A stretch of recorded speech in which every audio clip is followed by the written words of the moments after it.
Penguin Random House Audio presents The General versus the President, MacArthur and Truman at the Brink of Nuclear War by H.W. Brands.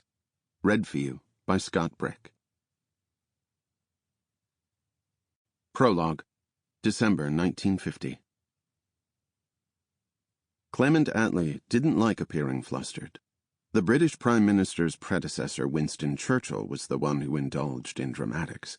The speeches about blood, sweat, and tears, finest hours, iron curtains.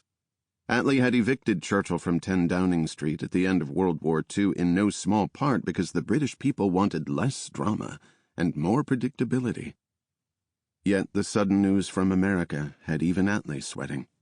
The House of Commons was debating the optimal course of British foreign policy when the BBC brought word that Harry Truman was brandishing the atom bomb against China. This itself horrified the British lawmakers. The American president was the only person in history who had ordered the use of the monstrous weapon, and a man who had atom-bombed Japan might, without additional scruple, do the same to China. But there was a crucial new element, these 5 years after Hiroshima and Nagasaki, that made the prospect still more appalling. The Russians had the bomb too, and were China's allies.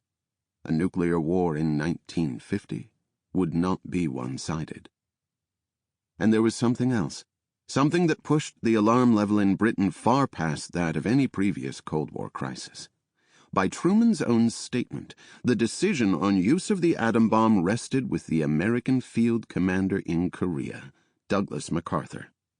Attlee and many others in Britain could think of no one more frightening than MacArthur to have control of the bomb. MacArthur was brilliant, brave, and imaginative. Even his critics granted that. But the general had isolated himself so long in Asia and surrounded himself with such sycophants that he had lost all perspective. He suffered from an extreme version of the theater commander's habit of thinking his own region the pivot of any conflict. During World War II, MacArthur had behaved as though fascism would triumph or be defeated according to the outcome of battle in the Pacific. In the Cold War, he contended that communism would win or lose depending on what happened in Asia. He had chafed at the communist victory in China's Civil War, now a year past.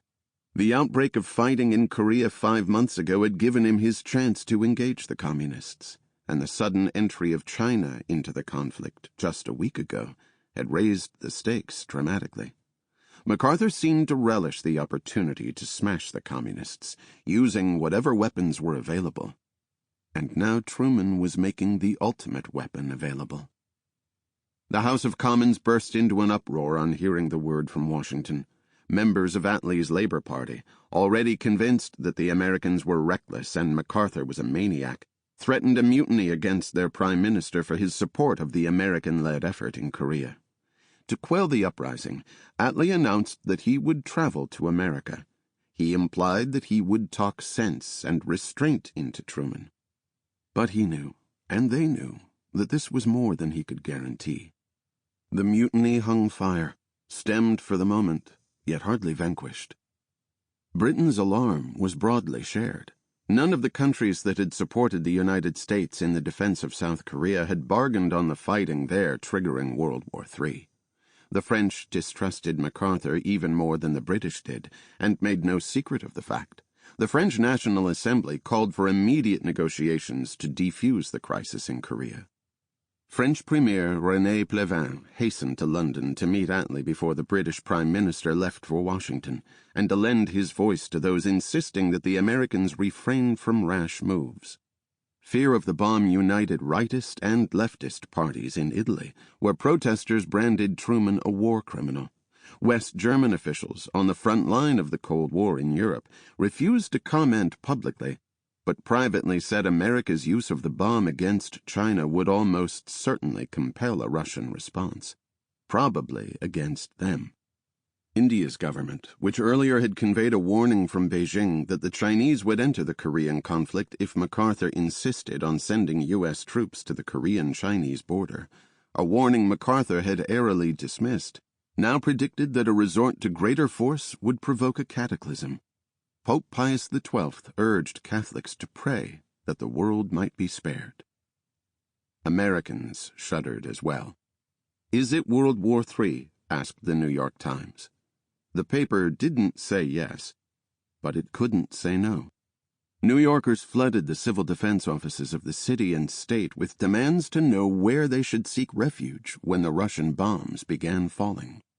The state director of civil defense tried to calm things, but only made them worse when he said his office was operating on the basis that an atomic or other attack could take place at any time.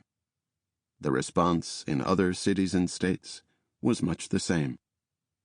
Members of Congress displayed caution about criticizing the president for standing up to the communists.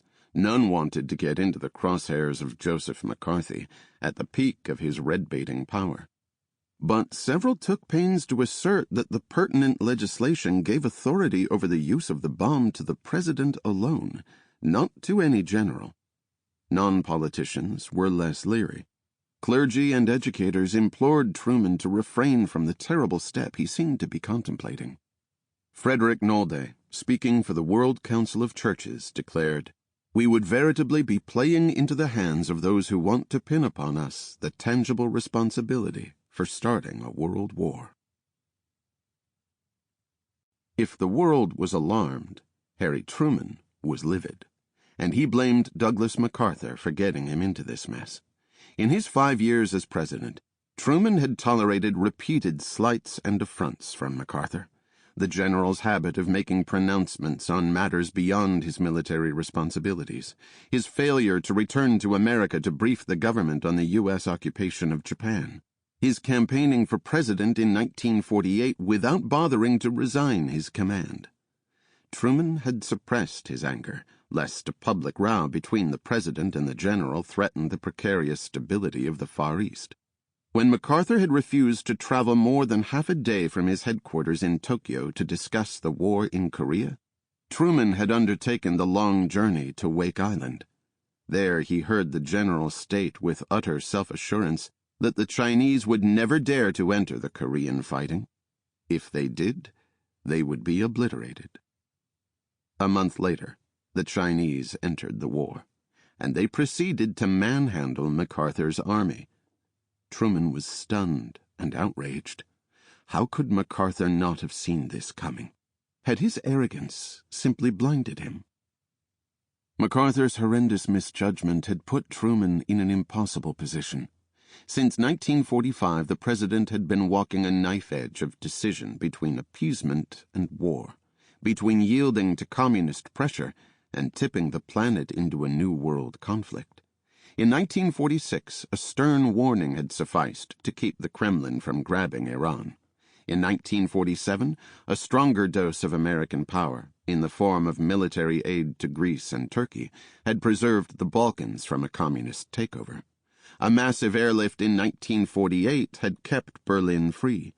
The North Atlantic Treaty of 1949 made clear to Moscow that an attack on any of America's allies would be met with the full force of America's arsenal. Billions of dollars of Marshall Plan money continued to pour into Europe to bolster democracy there. The North Korean attack on South Korea in June 1950 proved that the communists never rested. Truman had responded with measured force, enough to secure South Korea, yet not so much as to bring the Soviets into the conflict.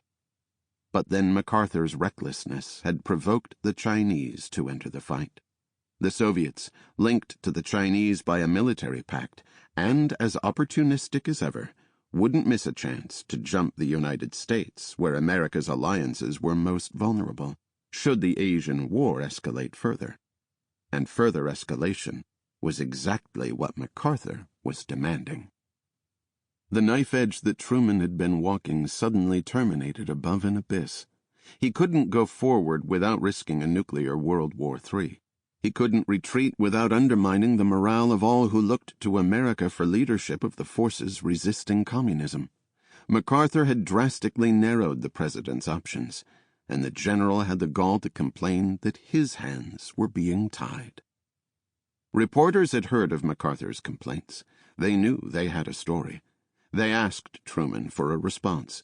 What measures would he authorize the general to employ to fend off the Chinese? Truman didn't want to answer this question. Sample complete. Ready to continue?